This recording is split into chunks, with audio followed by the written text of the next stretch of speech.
नमस्कार दोस्तों। आज मैं आप लोगों के लिए एक बहुत ही सुंदर कहानी लाया हूँ जिसका नाम है शिकंजी का स्वाद। अगर इस कहानी का थोड़ा सा भाग भी हम अपने जीवन में उतारे तो हमारा जीवन सुखमय हो जाएगा। तो चलिए इस कहानी को मैं सुनाता हूँ आपको। एक समय की बात है, एक प्रोफेसर क्लास ले रहे थे। क्लास के सभी छात्र बड़ी रुचि के साथ उनके लेक्चर को सुन रहे थे। उनके पूछे गए सवालों का जवाब दे रहे थे और नए नए सवाल भी कर रहे थे। लेकिन उन छात्रों के बीच में एक ऐसा छात्र भी बैठा हुआ था जो चुपचाप और गुमसुम बैठा हुआ था। उसका मन न तो प्रोफेसर के लेक्चर सुनने में लग रहा था और न ही वो कोई सवाल जवाब कर रहा था और न ही अपने बैठे हुए सहपाठी से बात भी कर रहा था।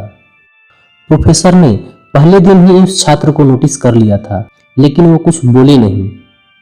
जब 4-5 दिन तक ऐसा ही चलता रहा तो उन्होंने उस छात्र को क्लास के बाद अपने केबिन में बुलाया और बैठाया और उससे पूछा, तुम हर समय उदास रहते हो, क्लास में अकेले और चुपचाप बैठे रहते हो, लेक्चर पर भी तुम्हारा ध्यान नहीं रहता है, क्या बात है, कुछ परेशानी है क्या?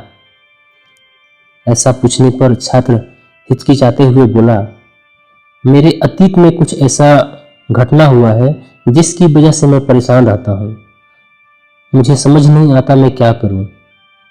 प्रोफेसर भले व्यक्ति थे। उन्होंने उस छात्र को शाम के समय घर बुलाया। शाम को जब छात्र प्रोफेसर के घर पहुंचा तो प्रोफेसर ने उसे अंदर बुलाकर बैठाया। फिर स्वयं किचन में चले गए और शिकंजी बनाने लगे और उन्होंने जानबूझकर शिकंजी में ज्यादा नमक डाल दिया।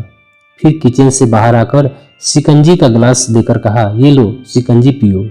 छात्र ने गिलास हाथ में लिया और जैसे ही एक घूंट लगाया, अधिक नमक होने के कारण उसका मुंह अजीब सा बन गया। यह देखकर प्रोफेसर ने पूछा, क्या हुआ, शिकंजी पसंद नहीं आई? तब छात्र बोला, नहीं सर, ऐसी बात नहीं है, बस शिकंजी में नमक थोड़ा सा ज्यादा हो गया है। तब प्रोफेसर बोले, अरे अब तो ये बेकार हो गया, लाओ ग्लास को मुझे दे दो, मैं इसे फेंक देता हूँ। प्रोफेसर ने छात्र से ग्लास लेने के लिए अपना हाथ बढ़ाया, लेकिन छात्र ने मना करते हुए कहा, नहीं सर, बस नमक ही तो ज्यादा है, थोड़ी चीनी और मिलाएंगे तो स्वाद ठीक हो जाएगा। यह बात सुनकर प्रोफेसर गंभीर हो गए और बोले, सही कहा तुमने, अब इसे समझ भी जाओ, ये शिकंजी तुम्हारी जिंदगी है, इसमें घुला अधिक नमक तुम्हारे अतीत के बुरे अनुभव है। जैसे नमक को शिकंजी से बाहर नहीं निकाला जा सकता, वैसे ही उन बुरे अनुभवों को भी जीवन से बाहर नहीं निकाला जा सकता। वे बुरे अनुभव भी जीवन का हिस्सा है, लेकिन जिस तरह हम चीनी घोलकर शिकंजी का स्वाद बदल सकते हैं, वैसे ही बुरे अनुभवों को भूलने के लिए जीवन में मिठास घोलना जरूरी है। इसीलिए मैं चाहता हूं कि तुम अब अपने जीवन में मिठास घोलो। प्रोफेसर की बात छात्र को समझ में आ गई और उसने निश्चय किया कि अब बीती बातों से परेशान नहीं होगा।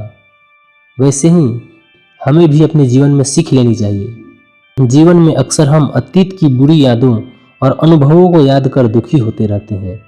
इस तरह हम अपने वर्तमान पर ध्यान नहीं दे पाते और कहीं न कहीं अपना भविष्य बिगाड़ लेते हैं। जो हो चुका उसे सुधारा नहीं जा सकता, लेकिन कम से कम उसे भुलाया तो जा सकता है और उन्हें भुलाने के लिए नई मीठी यादें हमें आज बनानी होगी। जीवन में मीठे और खुशनुमा लम्हों को लाइए, तभी तो जीवन में मिठास आएगी। मुझे ऐसा आशा है कि आपको ये कहानी समझ में आई होगी और आप सब भी अपने जीवन में इसको उतारने की कोशिश करेंगे। धन्यवाद।